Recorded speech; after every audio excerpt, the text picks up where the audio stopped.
When I think of a leader, I think of someone who, hey, let me find out who you are as a person. Let me find out what drives you, what motivates you, what's your why, and how can I help you get there?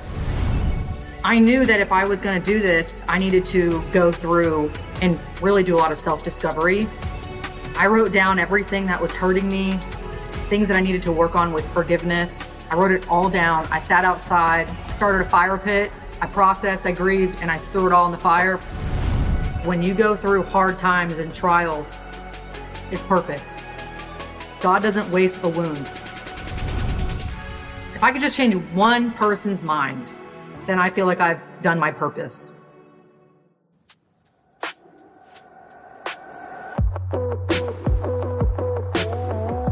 Welcome back to the Level Up and Live podcast, where we don't just talk about success, we actually live it out through purpose-driven leadership, community, and grit. Today's guest is Kristi Thornton, CEO of KuRecruit, national speaker, and founder of 26 for Caleb. From the corporate recruiting world to launching her own firm in 2022, Kristi leads with heart, hustle, and a mission that goes far beyond filling roles. She's not just managing a business, she's building people, movements, and momentum. Without further ado, Kristi, welcome to the show. Thanks, Sean.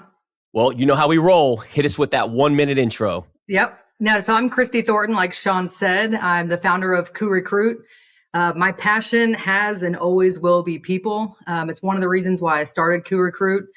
I've always wanted to be a person that's all about relationships. I'm really digging deep into finding out someone's why they want to work there, what their passion is, and lining that up with their career. I'm a public speaker outside of KuRecruit. I go around high schools and speak against the dangers of driving under the influence or distracted driving. I do that to honor my brother who passed away in 2018. And I'm excited to be here. Outside of that, you can catch me hiking, fishing, pretty much anything outdoors, or being with my friends and family. So thanks for having me, Sean. Yeah, absolutely. Thanks for sharing. So let's take it back. In 2022, I want to ask you, because I'm curious, and our listeners are as well, and all of our members, what made 2022 the right time to finally bet on yourself and start KuRecruit? And what fears did you have to overcome when you started the company? So in 2022, I think last time you and I spoke, I'd actually gotten fired. So that was fun. I got fired in August 2022, honestly out of left field, but I will say it's the best thing that ever happened to me. Yes. Probably not how it went down, but that's okay. But the next day I went out and bought a laptop, and I just decided, and it had been, entrepreneurship has always kind of weighed on my heart. Yeah. But I knew the second that happened that the next day I was going to start my business, and that's really what happened. And I launched it and haven't looked back since.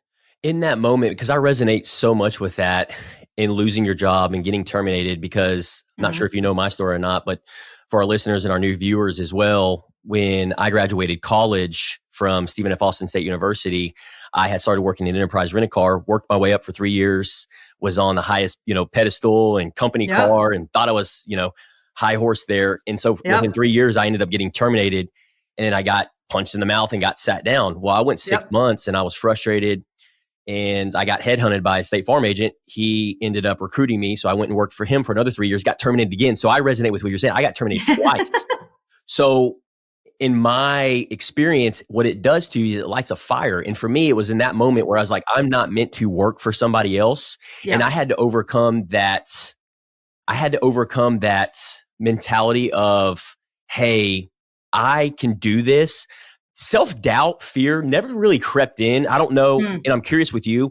For me, my back was up against the wall. Like I had nothing to lose. Obviously, I had gotten terminated. And so all eyes were on me. So I had to figure out the trials and the tribulations, the mistakes, the errors, and do all the things that I needed to do to get to where I wanted to go. And it was messy. It was ugly. Yeah. And I'm sure you can resonate with that as well. Did you have any feelings in that moment where you're like, hey, I went and purchased a laptop? Was there fear? Was there doubt? Was there any kind of, is people going to judge me? What are people going to think of me? Or did you said, nope, my back's up against the wall and I'm going to hit the ground running? So I kind of had a mix of both. For me, when I was fired, it was just that shock moment. I was a high performer. I had been in the business for several years. We're very successful during the COVID realm. And But I think after being fired, I had a mix of both feelings. I had this kind of awakening, if you will. Yeah. And I was super motivated to start my own business. The very first day though, I actually went through and I knew that I didn't want to go into entrepreneurship with past hurts. I felt like if I went into business with hurt, then my business probably wouldn't be successful the first year. So although I still decided to start, I knew I had to do a lot of other things on the back end. And earlier on, I actually grabbed this out of my journal. Earlier on in May, when COVID started to die down, I was mentally already struggling, which is weird because I was very successful. But I wrote down what I was struggling with: self-worth, my weight and self-image, fear of failure at the time because the COVID was dying down and so was the business. Yeah. Lack of motivation. But then I wrote down a little bit further. I put, I want to be successful. What is that? And am I willing?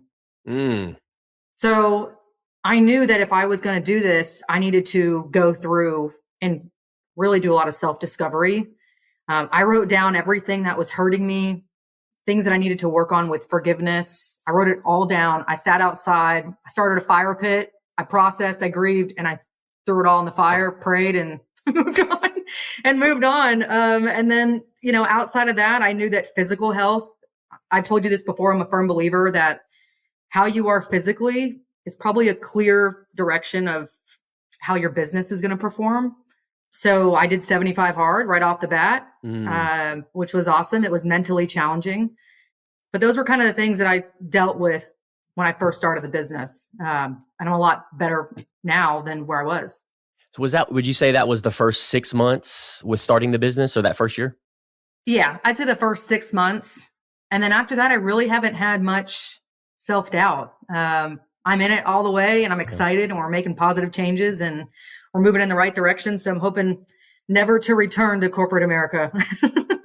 Yeah, that's so fascinating to me and so insightful with somebody, because what I'm hearing you say is that you looked inward and you started writing in your journal, you started writing how you're feeling, and not a lot of people understand that. Is that a skill did you hear that from a mentor? Did you learn that from somebody that was a role model of yours, or have you always gratitude? Have you always journaled? I feel like I've always been in tune with my feelings, but I feel like over time, it's just something that's naturally helped me. Yeah. It wasn't from a mentor, potentially, I guess, therapy. I was in therapy in my early 20s, where a lot of journaling kind of takes place, but it's something that I've actually incorporated in my business now, where I write, and this just from our Level Up and Live Mastermind group, but I write everything down. Yes. I like to reflect, process, and make changes from there.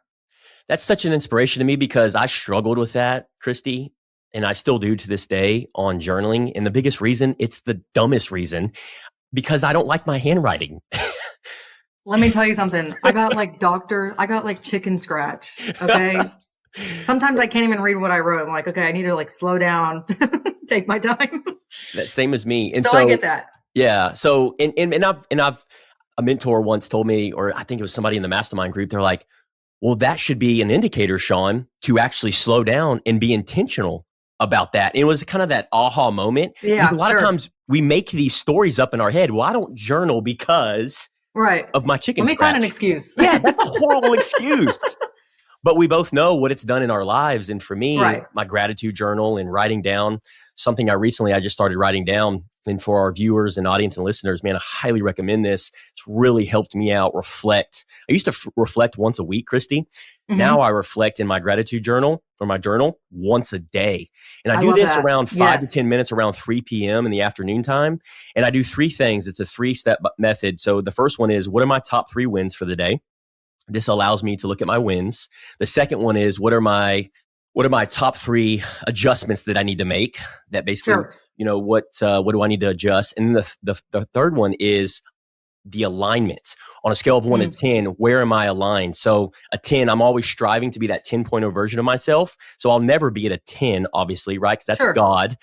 But if I can live a life designed that I don't grow to hate, and I'm at a 7, 8, 9 in all areas of life by reflecting on that on a daily basis, man, to me, it's that self-awareness. And so one day it's an 8 in business and then 3 in relationships. And so by reflecting on this, I've noticed that the numbers have improved just by simply reflecting on that. So 10 to 15 minutes a day. No, I like that. I'm gonna have to adopt that mindset and that activity into my day to day. So. Exactly. What would you share with our audience and listeners, somebody that's listening to this, like, okay, Sean and Kristi, you guys are high performers, you're entrepreneurs, business owners, and we hear what you're saying. What would be that one tip or one piece of advice that you would give to them for somebody that doesn't like journaling or doesn't like writing down in their journal and they don't see the benefits of it? Well, I think you got to find out why you don't see the benefit of it. If you haven't tried it, then how do you not see the benefit? For me, even recently, this is just it's kind of interesting that we're talking about this. I told you a couple weeks or last week when we tried recording this originally, that a friend of mine was going through something really, really heavy. Yes. And I started writing down my prayers, and it was really powerful. Really? When I got to see God's work every single day, he was doing something. And so if I have that in my prayer life, imagine what it can do in your business life. So you're writing down, hey, this is what I'm grateful for. These are my 3 wins. This is what happened today. And let me tell you something. Fast forward to 6 months, a year from now, 2 years from now, 10 years from now, you're going to look back and someone's going to say, how did you do it? Or what was something that you struggled with? Or what were some of your wins early on? And you're going to be able to say, you know what? Let me show you what my first year was like. And maybe you don't think it's powerful now, but I'm telling you, even these past few weeks in my prayer life, the most powerful 2 weeks ever. And again, apply that to business, being able to reflect and share your testimony, share your story. You're going to help other entrepreneurs or maybe even someone who wants to be in leadership just by you doing that. And it also helps to extract it from what's going on up here, and we get outside of our mind and our ideas and our thoughts and our feelings and getting out on paper. Right. And for me, it's almost a framework and a structure because if you're writing down your prayers and you're writing down what's important to you and reflecting on your day and in business and all these different areas of life and how you're feeling, then what I'm hearing you say is that you're also being intentional about it. And so a lot of times in that magical moment when you write this down, and it's almost like the Holy Spirit, there's almost this uplifting thing that happens, but you feel that spiritual high. Yeah, spiritual high. So yeah, that's right. For our listeners and audience, man, we just challenge you. We empower you. It's a huge tool. It's a huge resource, and we just highly recommend it. So my tip would be just try it for 30 days, just to start. Yes. Just try it for 30 days and watch how your work changes, watch how your mindset changes, and watch how the Lord will work in your business and in your personal life. Just game changer. Just trust me on this, guys. I agree with you 1000%. Me and you were talking behind the scenes, and one of the things that you had mentioned that we both love, which is leadership. And I think that's one of our key topics that we like to talk about in our business and entrepreneur journey, and even the Level Up Mastermind group is leadership versus management. And so you've obviously led teams, you've built a company, you're building a company, and you've also empowered individuals and continue to do that in these high pressure industries. So in your eyes, what's the real difference between a manager and a leader? No, that's a really good question. When I think of a manager, I think very surface level. I think someone who can manage a process, manage a project. They can tell you, hey, you're doing this right, you're doing this wrong. It's a little bit more black and white. When I think of a leader, I think of someone who, hey, let me find out who you are as a person. Let me find out what drives you, what motivates you, what's your why, and how can I help you get there? It's a lot deeper of an understanding of a person than this surface level management. Yes. With my first W-2, shout out to Troy. When I hired him, that's the very first thing I asked him. Hey, tell me who you are and tell me what your why is. Well, what do you mean? What's my why? And I was like, what matters to you most in life? What is your why? What drives you? Is it your family? Is it money? What is something that you want for your 2 kids? What is something that you want for your wife? When it comes to leadership, what's important to you?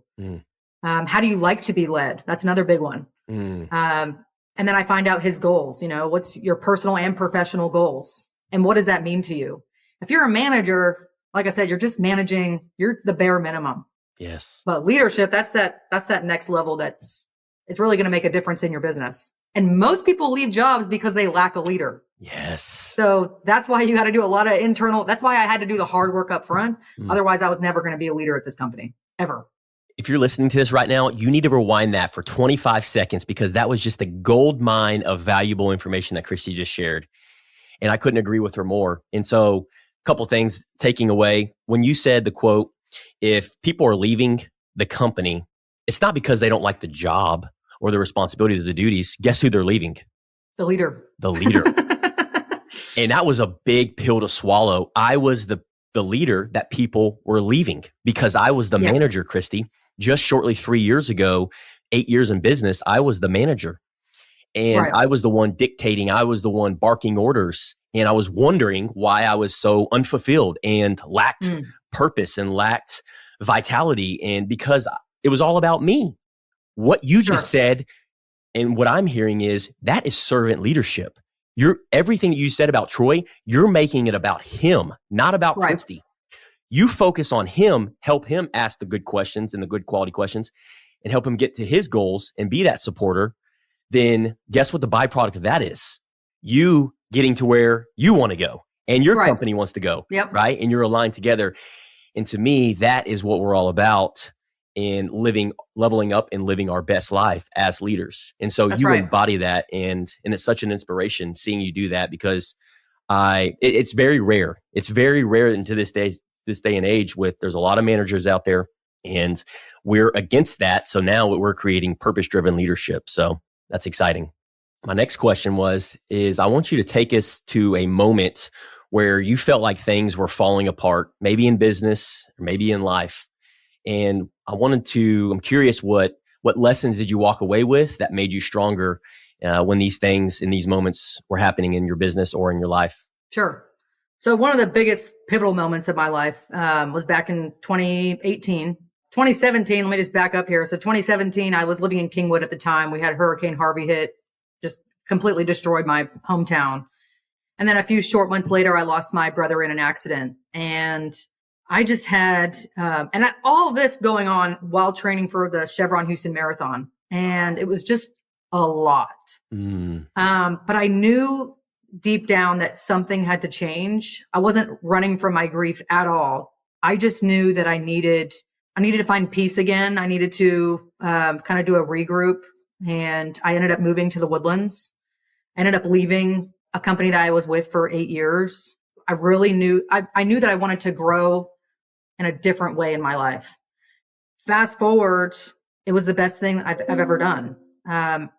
And I'm a firm believer that the best way to heal is to help, which is why I got into public speaking. Yes. My high school principal had asked me, hey, do you want to come speak to our students before prom and graduation? And I said, yes, absolutely. And I got to share what happened with my brother. And if I could just change one person's mind, then I feel like I've done my purpose.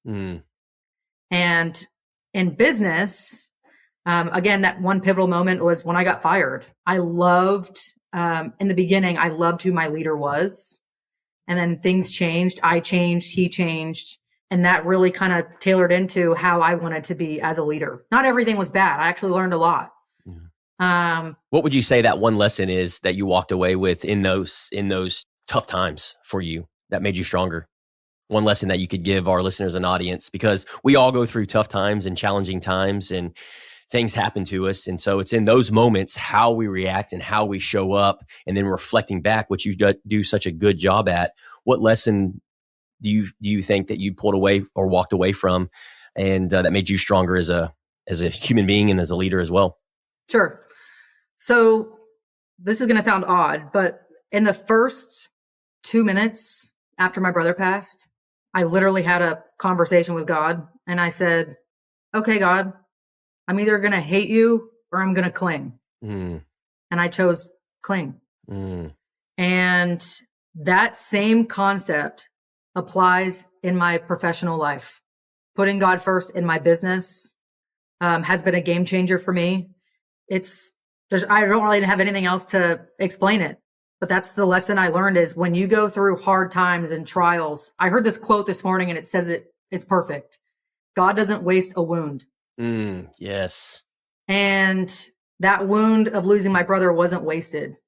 My relationships are stronger. I think the Yes. reason why I care more about my employees is probably because of that. Yeah. The reason why I care so much in my friendships, everything, it changed my life.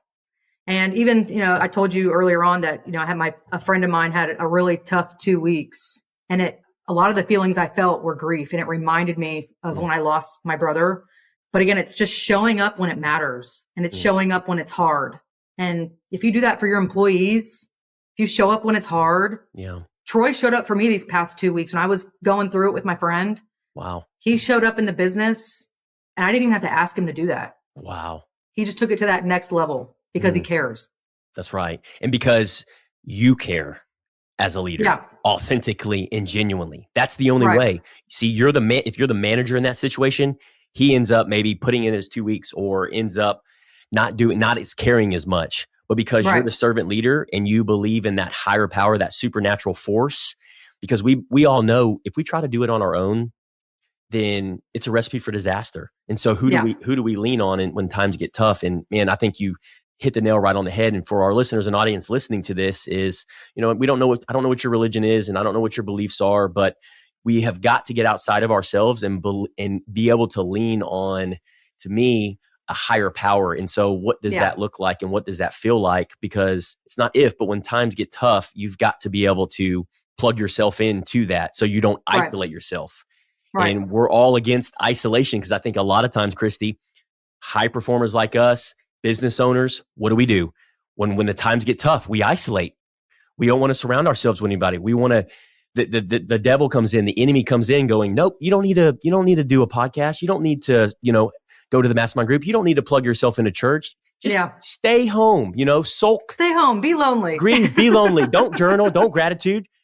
And that was me for so many years, man. I'm like, and to me, that's the rat race. That's the cog in the wheel. And we're wondering why nothing's changing in our lives. My previous boss used to always say, it's lonely at the top. Leadership is lonely at the top. And I'm like, it doesn't have to be. Doesn't have to be. It does not have to be. That is a choice. Yes. I want to stay on, you founded 26 for Caleb, and we brought this up. I want to explore, and for our listeners and audience as well, and stay on this, is what does that mission mean to you? You've mentioned mission a couple times now for 26 for Caleb. What does that mission mean to you, and how has it shaped the way you lead and serve? So 26 for Caleb started because the year that I was supposed to run the marathon was just a couple weeks after he passed in 2018. And it started out with just, hey, instead of me running 26 miles, why not do an act of kindness? I just challenged 26 random people. Hey, can 26 people do an act of kindness? Yeah. And that number blew up. That was way past 26. And it was beautiful. Wow. But how it shaped me as a leader is, again, it goes back to the level of care. I have a lot more empathy now. I look at relationships differently now. A lot of the times I would be very kind of, not, I guess, surface level. I would be afraid to be vulnerable. I would kind of have that lack of courage. And when you go through hard things, you realize the importance of people. You realize the importance of relationships. You realize the importance of, again, showing up when it's hard. I love big. I do. And the people in my life, I would literally do anything in this world for. But it's because of 26 for Caleb. It's because of acts of kindness that people have shown up in my life. And I always just try to give that back. Serving in the community, volunteering, investing my time. Level Up and Live Mastermind group, like that supportive function. That's what it's all about. Really. People matter. That's it. Agreed. Do you think that we have to go through the pain cave and go through these painful moments in our life where we're like, enough's enough. I am sick and tired of being sick and tired. I don't like the way I'm showing up, and I need to plug myself into a mastermind group. I need to plug myself and hire a coach. I need to plug myself in a church. Do you think it's avoidable to go through that pain, or do you think we all have to go through that pain? I can only speak to myself, but I think it's unavoidable. I think you have to go through it. Agreed. Agreed. I think that's where you learn the most. Yes. I And it takes you have to let your wall down. You have to let your pride down. Yes. And say, you know what? I need support here. Yep. Which is why I joined Level Up and Live. And no offense, I was skeptical. I've told you this. I was skeptical. I was like, oh my gosh, here's another. I didn't want to be a part of a networking group that Right. Yep. I just didn't feel connected in all the other ones. I kind of felt like an outcast. But when I got to the Level Up and Live Mastermind group, I was like, this is something I could invest in. This is it. What was that moment? So now that you brought that up, what was that moment where you're like, this is something I can invest in? What was that moment for you? When it started to reflect in my business, what I was learning on Fridays. And again, we talked about this last week, but I probably would have delayed hiring Troy due to my own fears. But I was empowered by you, Cody, Micah. Yep. And here I am. I have a W-2 employee who's starting in less than a month. But it's those conversations, that inspiration, that motivation that drove me. And if you're already changing my business in 4 weeks, Sean, then imagine what the next year is going to hold when I stick to it, not if. That's right. No, you hit the nail right on the head. And I had to learn that the hard way because I tried to do everything in isolation. And that is what I have found is where we start struggling as leaders and business owners and high performers is we hit what's called this leadership lid. And so you got to where you were before coming and joining the Level Up and Live Mastermind group. And it was the law of the leadership lid, right? You end up hitting self-doubt. And do I want to hire my first employee? Well, it's a lid in that regards to a certain degree. Then you plug yourself in with other like-minded individuals that have been where you want to go that have employees. So that by empowering and challenging you and giving you the skill sets, it suppresses that time spent from you having to learn and become that leader in a short period of time. In this case, 4 weeks.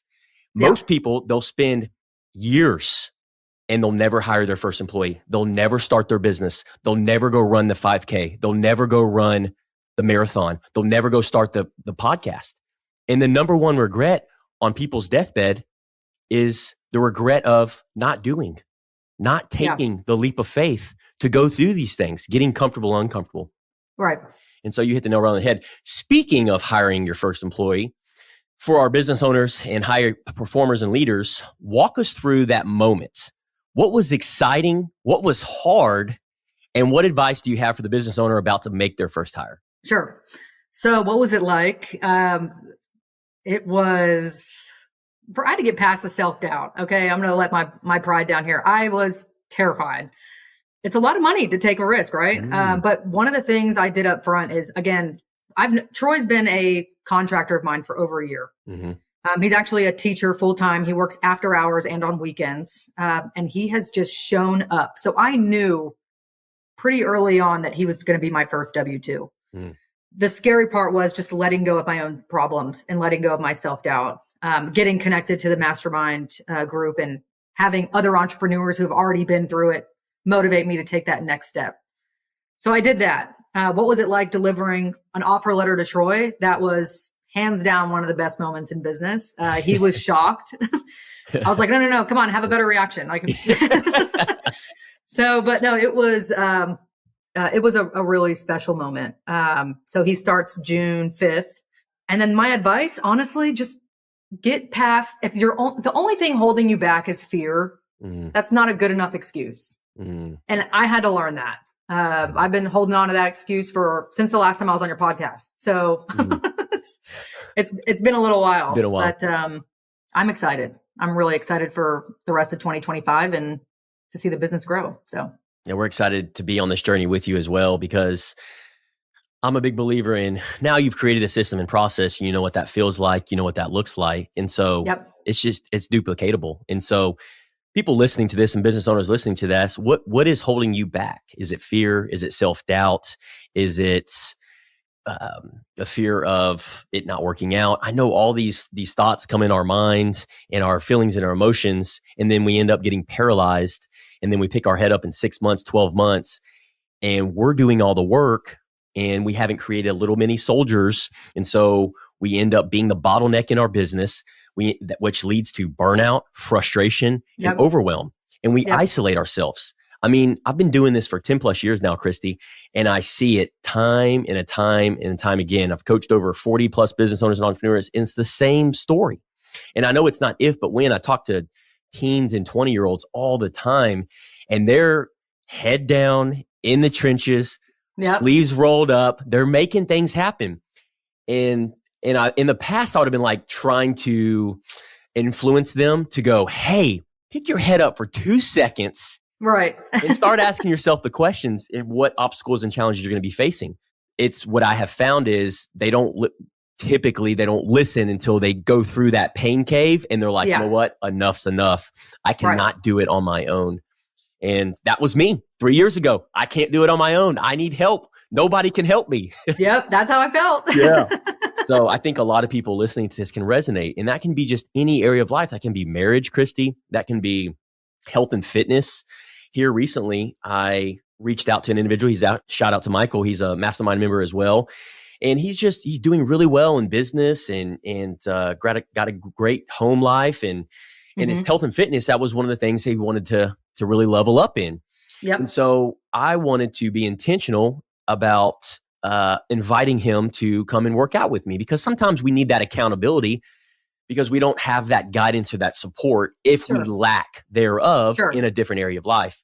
And so we had our first, he said, you know what? Thanks for holding me accountable. Thanks for reaching out. Thanks for caring, right? Servant leadership's not about me. And he met me at the gym this morning at 5 a.m. and had a good workout at 6:15 a.m. And so he texted me afterwards. We both took a couple pictures. The weird thing is I was sweating this entire time. I had this but he wasn't sweating. I'm like, Michael, we got to explore that. There's something wrong with you not sweating. It was hard, Sean. Maybe he was just dehydrated. I think there's some dehydration going on. So I told him, I was like, man, make sure you hydrate today. Make sure you take a lot of electrolytes. So you know what, though? I love that you cared, because I heard him mention that in the Mastermind group. Yeah. I love that you cared enough to hold him accountable and to remind him of his why. Yes. Yeah. Well, and because I think that's our job, right? If you spend all your time, energy, and effort helping others get to where they want to go and aligning with the mission and vision and what that looks like, it's like you said early in the podcast episode, what is the byproduct of that? It helps you. It helps your mission in your life and your personal goals, because it's who you're becoming in that journey of leveling up to live your best life. See, when we try to do it all on our own, like we've all been there, and you listening to this as well, we hit that lid and we become that liability and that bottleneck in the business, in our life. And so it's in those moments where we have to reach out for help, be vulnerable, drop the pride and ego, because that's the fastest way to get to where you want to go. Right. So you've talked about public speaking, and I love that. You're such a good, excellent communicator, great speaker, and just the way you present yourself, it really is an inspiration to me, because that's something that I'm trying to improve on as well. Communication, influence, and there's a lot to it, right? And so you've stepped on stages as a national speaker. How did you grow into that version of yourself? And what would you say to the leader listening to this who's still afraid to use their voice? So I think for me, it started off with someone just asking me to do that and having the courage to do it. Yeah. The thing is I talk about a topic that it's life-changing. I'm not talking about leadership or business. I'm talking about the loss of my brother and how if I could just help one person, then I've done my job. And I'm speaking to high school students, anywhere from 30 kids all the way up to 1,000 kids. Yeah. But it was because someone invited me in the room. And if someone invites you into a room, it's because they think you have value. Yes. And I would just encourage you that if you get an opportunity to get outside of your comfort zone, then to take the chance. Yes. I never would have imagined that in 2025 that I would still be doing this every single year, but it's become where my heart is. Yeah. Talking to these kids. And it has led me to other opportunities. And that's what you kind of have to think of too, is what started out as 26 for Caleb. Your wife, Kendra, invited me to come speak to her students about how to write a resume, how to interview well, what jobs are out there. And so you just never know when you get invited into a room, it could start out as something small, but it leads to something better than you imagined. So get comfortable being uncomfortable and take the risk is my advice. And I'm also hearing you say is that this was aligned when you got the opportunity to present itself. You didn't just say and go talk about golf or singing or technology. Right. You took the opportunity because it was aligned with your mission and purpose and vision. Yes. And what allowed you to come alive. Yeah. See, I think that's where a lot of times business owners and our listeners, where they say yes to everything, but they're saying yes. So they're saying no to the thing over here that they should be saying yes to. And it's not aligned with the thing that they actually want to do. And that allows them to come alive. You come alive when you speak about 2060 Caleb. You come alive when you empower women. You come alive with these things. So why wouldn't you say yes to more of those opportunities? Because that's how you show up naturally to yourself. And from my experience, that cap that you talked about earlier, right? Yeah. It's that fear cap, really. Exactly. But once you get past it, who knows what could happen? Well, that's where you start tapping into that untapped potential, because then you're living your authentic life. When I see you every single Friday around all these mastermind members, they lean in. When Kristi starts talking, just like you were a table leader last week, they're leaning in when you're talking. You're facilitating, you're being a table leader, and you're asking them questions. That to me right there is aligned with who Kristi is wanting to become in that leadership. And so to me, that only helps the byproduct of that, your employees, your team, your family, your friends, because it's in those moments where you're staring it down and leveling up as a leader and figuring out what's working and what's not working. And I think it's just such a beautiful environment to plug yourself into. Thank you. Yeah. We'll wrap things up. I can't believe we're already 35, 40 minutes in this bad boy, but I got to make sure I get these questions in because our members want to make sure that they hear their questions. So final question before we get to the member question, I want to speak real quick on legacy. So when I say legacy, I mean, when it's all said and done, what do you want people to say about Kristi Thornton? Not just the CEO of KuRecruit, a woman, a leader, and a light, but what do you want people to actually say about you when it's all said and done? Wow, that's such a powerful question. I think for me, I want to have an impact. Mm-hmm. I want to mean something to somebody, whether it's for, a temporary moment, maybe it's something I said or something I did, or a lifetime. I'm very intentional with my relationships. And if I could plant the seed, I would love that. I just want to have a lasting impact on somebody's life. That's it. Beautiful. Well, I think that's so powerful in itself, because that just goes to show what allows you to live a fulfilling life is by serving and impacting others. And so I've heard people say it's not about, because our words are so powerful, it's not about what you say as a leader, but it's how you make people feel. Yeah, I agree with that. I want people to say, you know what, that girl showed up. Yeah. She was there for me. She didn't quit on me. She was there for me. She helped me. She empowered me. Yeah. Whatever it is. And again, it could be something small. It could be something big, but that's the impact I want to leave. Well, you're definitely living that. And that, I think that's what I love about you, Kristi. I think that's what about our community, our listeners love about you. And just keep showing it up. I'm not here to fill your ego, your pride. Don't fill my ego, Sean.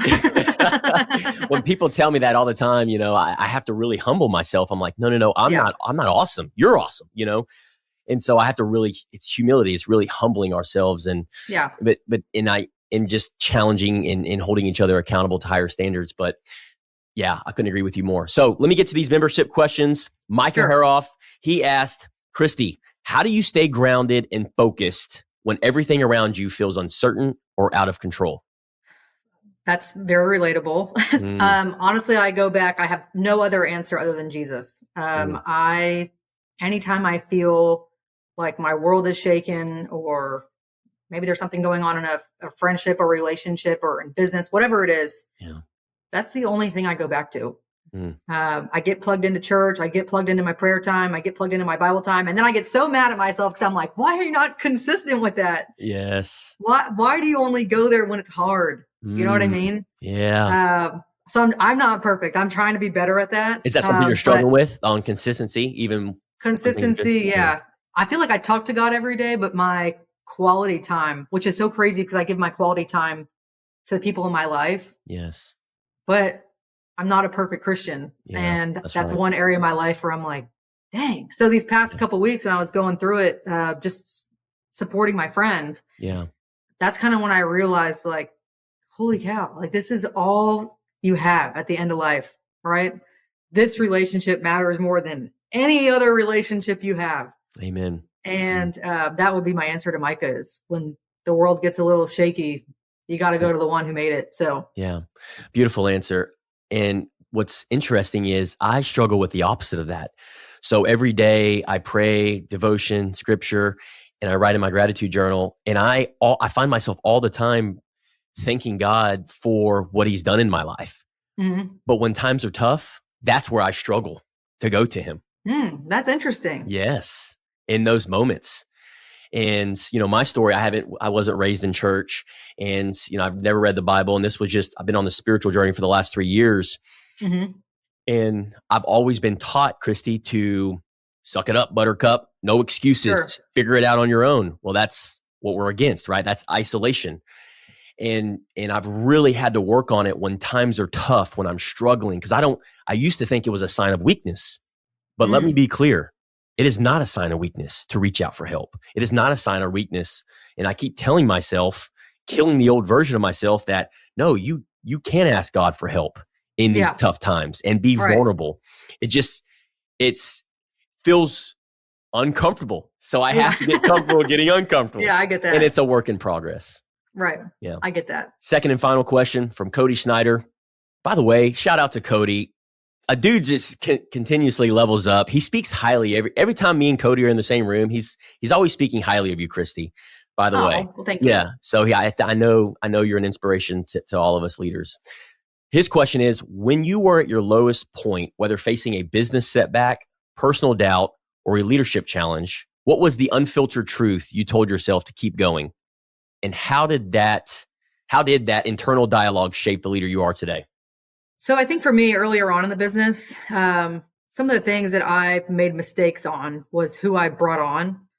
I was kind of in this mode of desperation. Like, I just need the help. So just hire anybody. If they've recruited before, hire them. Who cares? Yeah.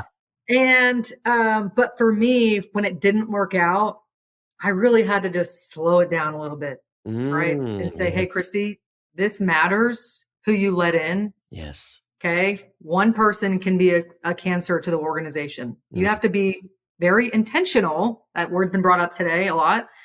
You have to be intentional with who you hire. Yes. I didn't do my part as a leader of what I now preach today, which is finding out all of those whys and answers early on. That's right. I was in this mode of desperation. So I guess for me, that was an early setback that I learned early on. And now I'm more of higher attitude, trained skill set. Yes. And for me, I felt like a failure when I had to let them go, but that was only short lived. Yep.